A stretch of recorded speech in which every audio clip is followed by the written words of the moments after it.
ప్రాచీన హిందూ పురాణాలు మరియు గ్రీక్ మైథాలజీ ఒకదానితో ఒకటి ఎంత సూపర్ సిమిలర్ గా ఉన్నాయో మీకు తెలుసా? ఇంద్రుడు వర్సెస్ జ్యూస్, యముడు వర్సెస్ హేట్స్, వరదలు, యుద్ధాలు, హీరోలు, అబ్బో ఇంకా చాలా ఉన్నాయి. ఇది ఒకే స్టోరీని వేర్వేరు కల్చరల్ పర్స్పెక్టివ్ లో చెప్పడం లాగా ఉంది గైస్. అయితే ఈ వీడియోలో హిందూ మైథాలజీకి మరియు గ్రీక్ మైథాలజీకి మధ్య ఉన్న సిమిలారిటీస్ గురించి మాట్లాడుకుందాం. నిజం చెప్తున్నాను, వావ్ అనిపించకుండా ఉండదు. నేను మీ మౌలిరాజ్. ఇంకా ఈ వీడియోని స్టార్ట్ చేసేద్దాం.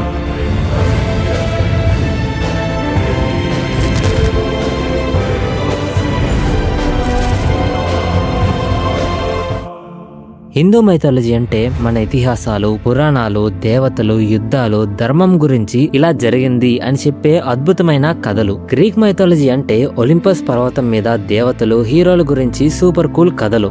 రెండు వేర్వేరు ఖండాల నుంచి వచ్చిన ఆశ్చర్యపరిచే సిమిలారిటీస్ ఉన్నాయి. ముందుగా దేవతల రాజులను చూస్తే హిందూ పురాణాలలో ఇంద్రుడు దేవతలకు కింగ్. ఋగ్వేద 1.32.15 లో అతన్ని king of all that moves and not moves అని వర్ణించారు. అతనికున్న వజ్రాయుధంతో ఉరుములు, మెరుపులు, వర్షాలను కురిపిస్తారు.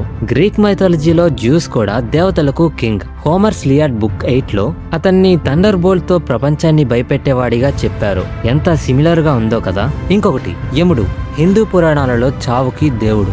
ఋగ్వేద 10.14 లో అతన్ని కింగ్ యమ అని ఆత్మలకు జడ్జిమెంట్ ఇచ్చేవాడుగా వర్ణించారు. గ్రీక్ లో Hades, underworld ruler. Homer's Iliad book 15.187-193 లో చనిపోయిన సోల్స్ ని పాలిస్తాడని వర్ణించారు. ఇప్పుడు థీమ్స్ గురించి మాట్లాడుకుంటే కాస్మిక్ యుద్ధాలు. హిందూ సైడ్ లో దేవతలు వర్సెస్ అసురుల మధ్య ఎపిక్ యుద్ధాలు జరిగాయి. గ్రీక్ లో అయితే టైటాన్స్ వర్సెస్ ఒలింపస్ దేవతల మధ్య గ్రేట్ వార్ జరిగింది. రెండు కూడా దేవతలు తమ కింగ్డమ్ కోసం ఫైట్ చేసిన స్టోరీస్. వాన వరద యొక్క కథకి వస్తే సూపర్ సిమిలర్. శ్రీమద్ భాగవతం క్యాంటో 8 చాప్టర్ 24 ప్రకారం విష్ణుమూర్తి మత్స్యావతారంలో మను మహర్షిని వరద నుంచి కాపాడినట్టుగా చెప్పబడింది. గ్రీక్ లో అయితే జ్యూస్ పంపించిన వరద నుంచి డుకాలియన్ రక్షించబడ్డాడు. ఇది మీకు ఓవిడ్స్ మెటమార్ఫోసిస్ బుక్ 1 లో ఉంది. ఒకేలాగా ఉంది కదా, కానీ వేర్వేరు సంస్కృతులు. వీటి మధ్య ఇంకో సిమిలారిటీ ఏంటంటే ఈ రెండు మైథాలజీస్ లో హీరోలు దేవతల యొక్క సంతానం. వారు గొప్ప గొప్ప పనులను పూర్తి చేసి అమరత్వాన్ని సాధించారు. ఇప్పుడు అసలైన ఇంట్రెస్టింగ్ ఫ్యాక్ట్ విషయానికి వస్తే similarities between Sri Krishna and Hercules. Vishnumurthy కృష్ణుని అవతారంగా బాల్యం నుంచి సూపర్ హీరో ఫీట్స్ చేశాడు. శ్రీమద్ భాగవతం క్యాంటో 10 చాప్టర్ 16 లో కాళీయ సర్పంతో ఫైట్ చేశాడు. ఇది చిన్నప్పుడే జరిగింది. హెర్కులస్ కూడా జ్యూస్ కి సన్ గా ఇన్ఫాంట్ గా ఉన్నప్పుడు, అంటే చిన్నపిల్లాడిగా ఉన్నప్పుడు 2 స్నేక్స్ ని స్ట్రాంగిల్ చేసి చంపాడు. అపోలోడోరస్ బైబ్లియాతికా 2.4.8 లో దీని గురించి మెన్షన్ చేశారు. ఈ రెండు సంఘటనలు వారు చిన్న వయసులోనే చేశారు.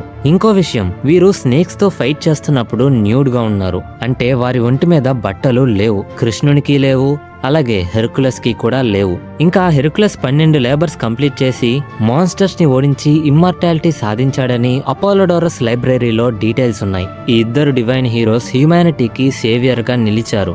వావ్ కదా.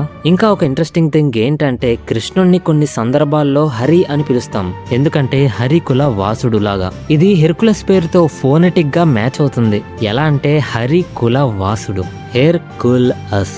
మేబీ హరికుల వాసుడు కాస్త హరికుల వాసు అయిందేమో, అది కాస్త కాలక్రమేణా హెర్కులస్ గా మారిందేమో. చాలా ఇంట్రెస్టింగ్ గా ఉంది. గ్రీక్ మైథాలజీలో ఫేట్స్ అనే 3 దేవతలు జీవితపు థ్రెడ్ ని నేసి భవిష్యత్తుని డిసైడ్ చేస్తారు. హిందూ పురాణాలలో అయితే కర్మ మన ఫ్యూచర్ ని డిసైడ్ చేస్తుంది. హిందూ పురాణాలలో యుగాలు, పునర్జన్మల గురించి డీప్ గా మాట్లాడతాయి. గ్రీక్ మైథాలజీలో మరింత సింపుల్ గా ఒక్కసారి మాత్రమే జరిగినట్టు ఉంటాయి. ఇలాంటి చిన్న చిన్న డిఫరెన్సెస్ ఉన్నా కానీ వీటి మధ్య సిమిలారిటీస్ మనల్ని ఆశ్చర్యపరుస్తున్నాయి. ఈ కథలు మనకి వేరువేరు మైథాలజీస్ లో అవైలబుల్ ఉన్నా కానీ నాకు మాత్రం ఒకటే కథని 2 వేరువేరు పర్స్పెక్టివ్ లో చెప్పినట్టుగా ఉంది.